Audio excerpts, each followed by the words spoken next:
Weird happened to me. I was looking for this bar, big surprise, and couldn't find it for the life of me, so I ended up asking directions from a guy walking a dog.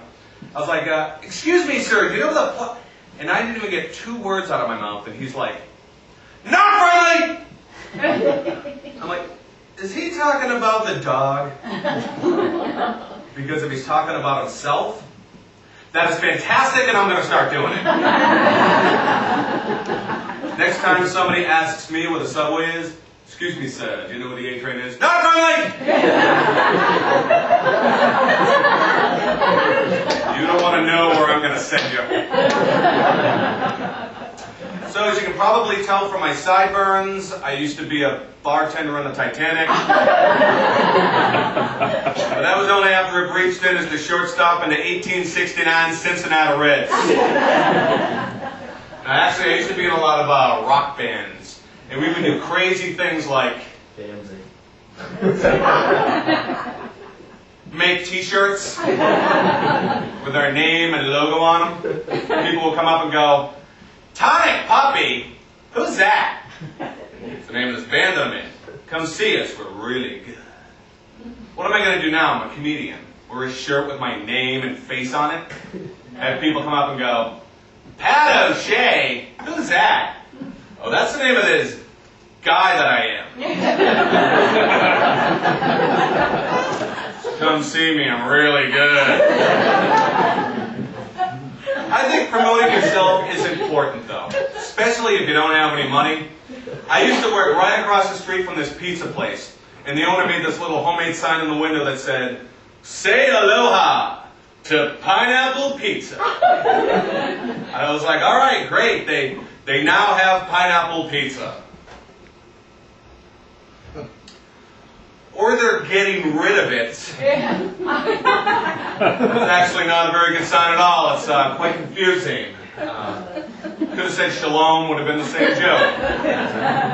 I saw a very confusing sign at this. It was a fish and chip restaurant. The name of the place is A Salt and Battery. I'm like, oh, I get it, assault and battery. We're naming restaurants after crimes now? That's fantastic. So I've decided when I get a little bit of money, I'm going to open up a restaurant right next to it and call it Statutory Crepe.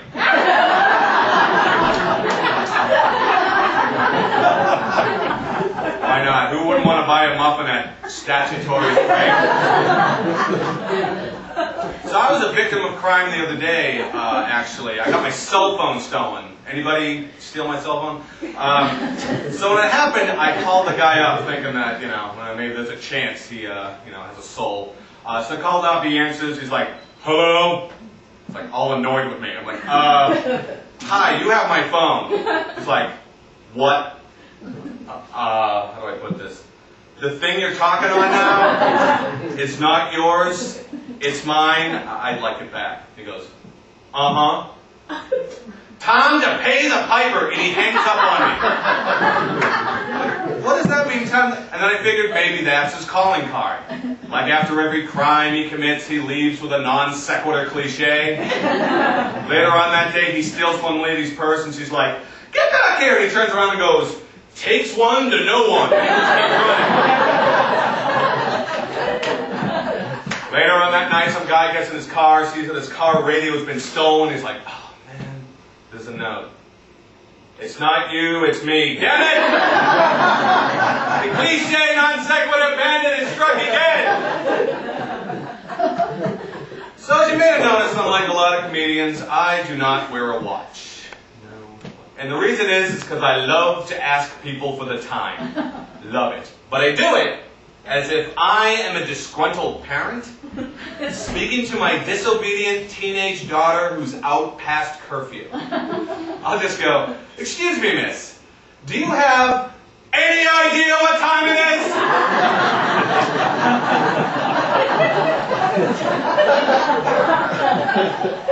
She'd be like, 3:30. "Yeah, 3:30.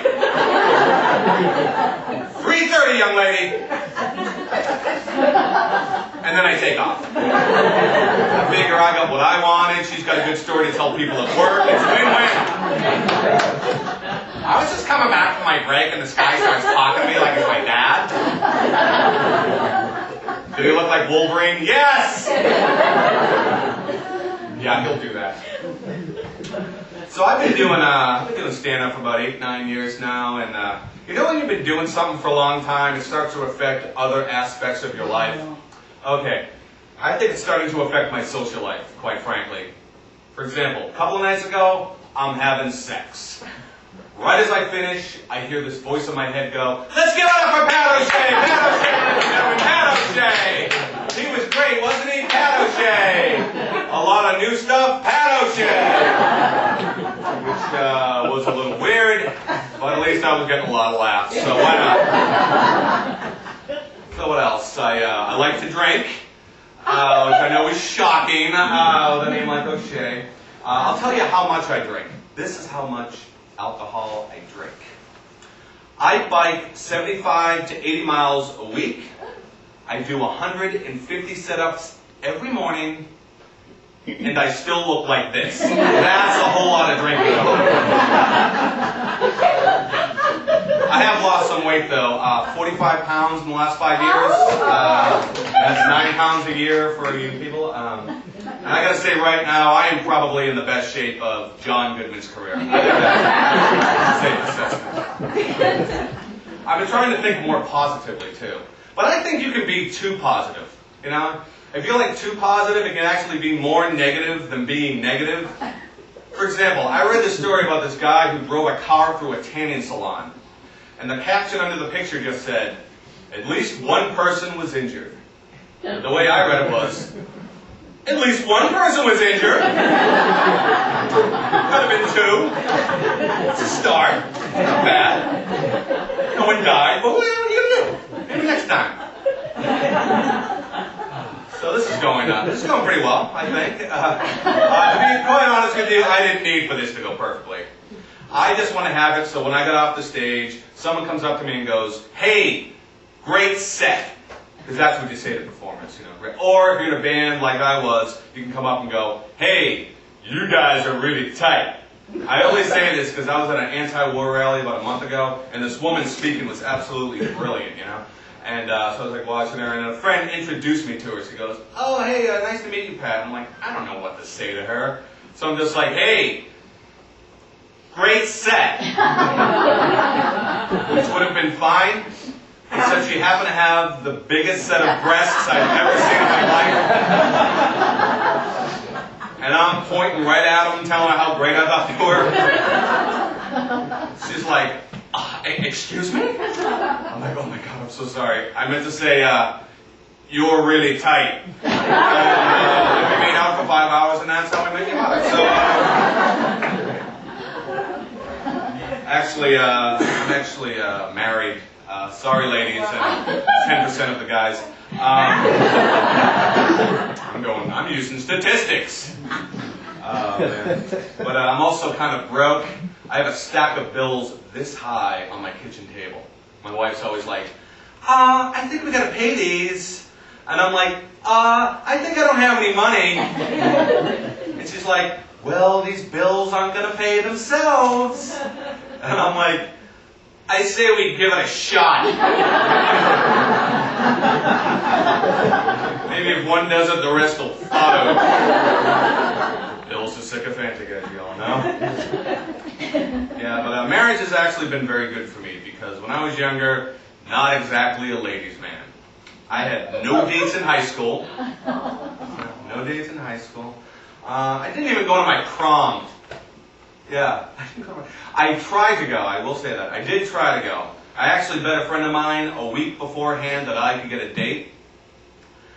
And then got shot down 27 times. Oh, no. And my friend just kept rubbing it in. "Loser! Can't believe you couldn't get a date. You're such a loser." But I got even because a couple of years later, he drowned. So, I think we know who the real winner was. This guy. That I am. Thank you so much for this time.